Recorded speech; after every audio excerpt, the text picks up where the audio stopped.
मनुष्य, वो हम हो चाहे आप, हम कितना भी छिपाने का प्रयास करें, परंतु जब मनुष्य 10 मिनट लगातार बोलता है तो उसके भीतर जो चलता रहता है वो अपने आप बाहर निकल जाता है। आप उसको छिपा नहीं सकते।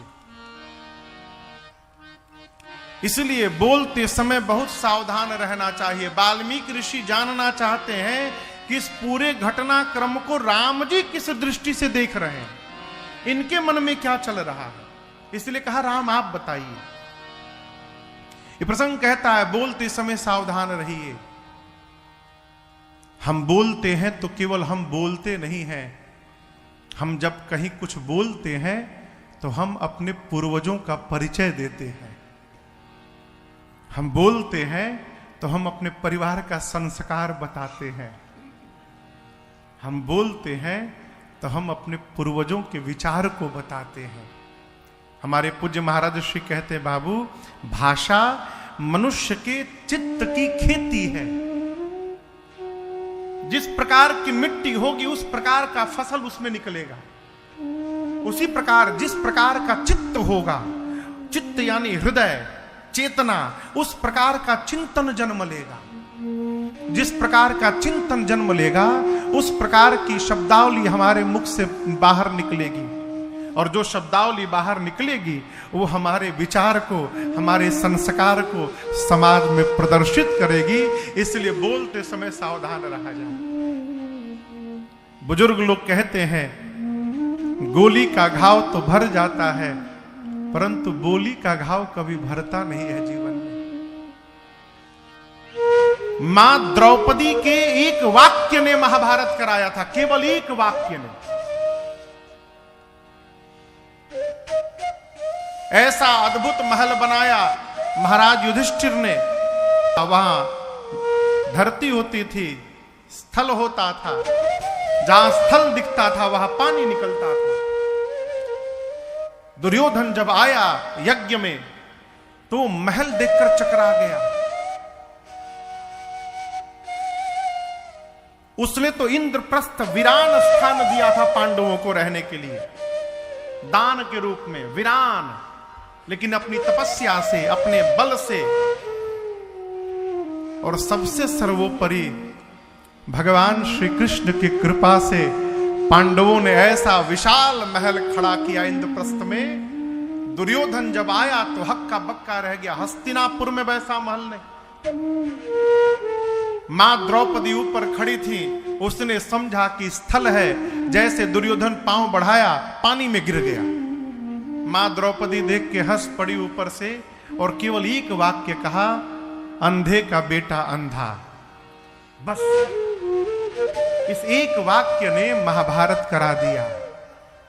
इसलिए कुछ भी कहते समय विचार करिए, सोचिए क्या कह रहे हैं। वाल्मीकि जी ने कहा, राम जी आप वन में क्यों आए हैं? राम जी बोले, प्रभु मेरी मां कैकेयी ने वन में भेजा है हमको। हमको वन में भेजकर मां ने मेरा सब काम बना दिया। वाल्मीकि जी ने कहा, क्या काम बना? आप वन में ठोकर खा रहे हैं दर दर। बोले, नहीं प्रभु, मैं बताता हूं कौन सा काम बन गया। तात बचन पुनिमा तो हित भाई भरत असरा। राम जी कहते हैं, मेरे वन में आने से सबसे पहला जो लाभ हुआ, मेरे पिताजी के मुख से निकला हुआ वचन पूर्ण हो गया। और इस बात को याद रखिएगा, आप पूरे जगत को प्रसन्न कर रहे हैं, और यदि आपके आचरण से आपके माता पिता प्रसन्न नहीं है तो ये जगत का प्रसन्न होना व्यर्थ है, उसका कोई मतलब नहीं है। राम जी कहते, मुनिवर मेरे वन में आने से मेरे पिताजी का वचन पूर्ण हो गया। कितना बड़ा सौभाग्य! मैं अपनी मां कैकेयी के स्वप्न को पूर्ण कर रहा हूं। दूसरा लाभ, तीसरा लाभ मैं बताऊं। चारों भाइयों में तो मैं पहले से बड़ा हूं, यदि मैं राजा बन जाता तो और बड़ा हो जाता, तो मेरे भाइयों में और मेरे में दूरी और बढ़ जाती। लेकिन आप दर्शन करिए, मैं वन में आ गया तो मेरा छोटा भाई भरत राजा बनेगा, और राजा बन के भरत और बड़ा हो जाएगा, तो मेरे में और भरत के बीच की दूरी और कम हो जाएगी। एक और लाभ बताऊं, अयोध्या की प्रजा को भरत जैसा साधु राजा प्राप्त हो जाएगा। वाल्मीकि ऋषि सुनते रहे, मुस्कुराते रहे, कहे राम आप ठीक कह रहे हैं, सबका लाभ हुआ, लेकिन मैं फिर से पूछ रहा हूं आपका क्या लाभ हुआ? आप तो बन बन भटक रहे हैं। राम जी बोले मुनिवर, मेरा जो लाभ हुआ वैसा लाभ तो किसी का भी नहीं हुआ। वाल्मीकि जी ने पूछा कौन सा लाभ हुआ?